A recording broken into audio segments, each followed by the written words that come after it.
لما بتيجي الموضوع لسلامة اللعيب زي ما بتتفرج في الافلام، القرار النهائي لمين؟ ليك ولا للمدير الفني، ولا انت بتقول اللي عليك وهو بعد كده يقرر؟ بص، القرار طول الوقت للمدير الفني. تمام. اوكي. طيب انا النهارده مثلا عندي لعيب مش هينفع يلعب. عندك لعيب عنده جزع في الرباط الصليبي وهيتقطع لو لعب الماتش ده، وهو جه قال لك انا لازم يلعب الماتش ده. مش هيلعب، مش عشان انا شمشون الجبار خالص، بس عشان هو الموضوع فيري ريزنبل. انت يا باشا عندك ريسك ميتيجيشن، قولها انت بقى بالعربي. ايه يا باشا؟ ريسك ميتيجيشن، انت بتحلل المخاطر، تحليل للمخاطر. تمام. انا النهارده الماتش ده نهائي كاس العالم، فده موضوع يستاهل الريسك، فانا هقعد فيري بروفيشنالي عشان انا دكتور في الاول وفي الاخر، حالف قسم وفي حاجات كتيره قوي. ما انا قصدي بقى ethical في الموضوع، القرار النهائي. ما انا هقول لك اهو. احنا هنقعد احنا الثلاثه، والله اقول انا ده لو لعب ريسك ان مين الثالث؟ اللعيب. طبعا اللعيب يبقى قاعد في العدد طبعا دي. اللعيب يبقى عارف ده انا ممكن يتقطع لي صليبي مثلا. فانت يا فندم انت فندم عندك انت دلوقتي عندك ريسك انك انت لو لعبت هتقطع الرباط الصليبي، هتعمل عمليه هتغيب سنه. بوم. تمام. حلو. والمدير الفني محتاج لك في الماتش ده. خلاص انا كده كدكتور قلت رايي انك انت طبيعي جدا، الموضوع بسيط، ما تلعبش، بس ده نهائي كاس العالم وده ريسك. هل انت هتقدر طبعا احنا بنتكلم برضه على اصابه وهميه يعني. لا يعني ندي مثال عام جدا.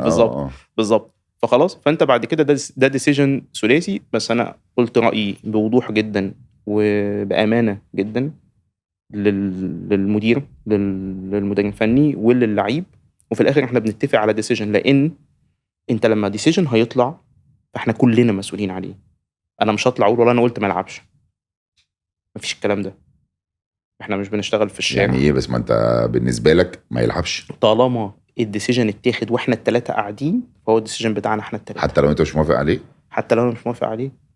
انت ما بتشتغلش في الشارع، انت بتشتغل في مؤسسه، وانت شرحت كل يعني كل المخاطر اللي ممكن تحصل، وكنت اونست جدا وواضح جدا. الديسيجن اللي طلع ده ديسيجن المنتخب، مش ديسيجن ابو العيله او ديسيجن المدير الفني او ديسيجن اللعيب. لان على فكره لعيبه كتير جدا ما بترضاش تخرج من الملعب. اقول لك على حاجه لذيذه جدا. ما هو ده برضو زي ما كان كريم بيقول، اللي زي المدرب بيبقى اللعيبه برضو مشاعرهم جياشه. هقول لك على قصه لطيفه قوي. قول لي. 2019 افتتاح كاس الافريقيه، خلاص مصر بتلاعب زيمبابوي. احمد حجازي يعتبر وقتها احمد كابتن الفريق، او كان تاني كابتن بعد المحمدي. دقيقه 12 يا باشا كسر في مناخيره، نزلت جري الملعب مناخيره حتتين. تمام. رجعتها وخلاص. الوضع الطبيعي هتعمل ايه دلوقتي؟ هتعمل كده تغيير. خرجنا، فاحمد قال للمدير الفني انا كويس، كان اجاري، فاجاري قال له نزل. خلاص انا قدام العالم كله انا قلت لا، قلت هيتغير صح. الموضوع خلص عند كده. خلصنا الماتش، طلعت باحمد على المستشفى، عملنا رد الكسر بتاعه وعملنا له ماسك وخلاص.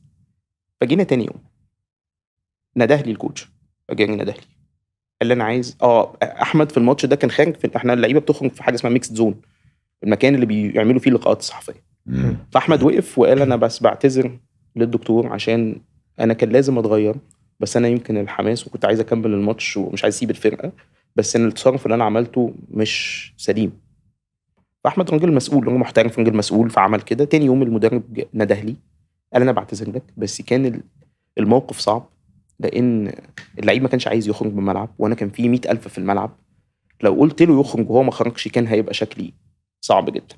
قال لي بس انا موافق تماما ان هو كان لازم يخرج. فدي مواقف ممكن تحصل. انا اول مره احكي حكايه دي على فكره، بس انا عندي سؤال يعني. هو اللعيب بيبقى عنده يعني ايه المدير الفني يقول له اخرج ما يخرجش؟ في حاجه اسمها كده اصلا؟ لو تفتكر في وقتها، افتكر يومين قبل القصه دي بيومين، الناس اللي متابعه كوره قوي كان كيبا اللي هو جون تشيلسي وكان بيمرنهم ساري، كان بيمرنهم ساري بتاع نابولي بتاع ايطاليا، بتاع الايطالي، الراجل اللي كان بيشرب سجاير ده بالظبط.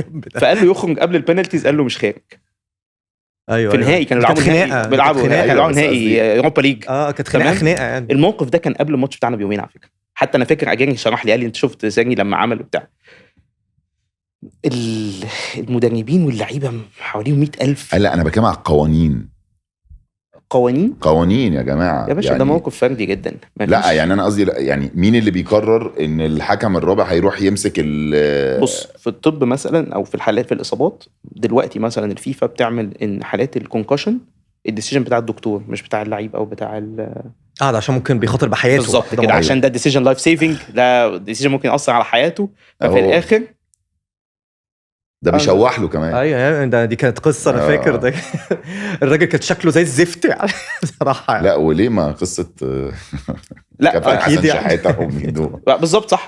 فانت يعني اخر اليوم الحاجات اللايف سيفنج او الحاجات اللي بتاثر على الحياه، لا القوانين ما بتهزرش. بس كابتن حسن شحاته كسب يعني طلعه. ايوه ما انا فاهم ده ما عرفش يطلعه. لا يا جماعه انا ما عنديش مشكله. انا بتكلم دلوقتي قانونا من الفيفا. انا عارف ان انا خرجت بره الميديكال، بس ادوني انا بس عايز افهم عشان برضه اكون يعني هو راح رفع الارقام بتاعت اللي هو هيطلع واللعيب التاني هيخش البديل. انت بص ده كل الناس راحت له، كابتن الفريق والحكم، الراجل اللي واقف على الخط ده ماشي، يبقى اللعيب هو له القرار النهائي ده مش اي حد. لا في الطبيعي لا طبعا لا هي مش القرار النهائي بس ما هو ولا مش طبيعي. انا بتكلم الطبيعي ان القرار النهائي للمدير الفني طبعا بس من كتر ما هو عمل مشهد وبقى الموضوع بقى على عينك يا تاجر، فالمدير الفني لم الموضوع بالظبط كده. فاهم قصدي؟ خلاص هو حطه في موقف اللي هو ايه، طب اوقف الماتش بقى وامشي يعني ولا اعمل ايه؟ طيب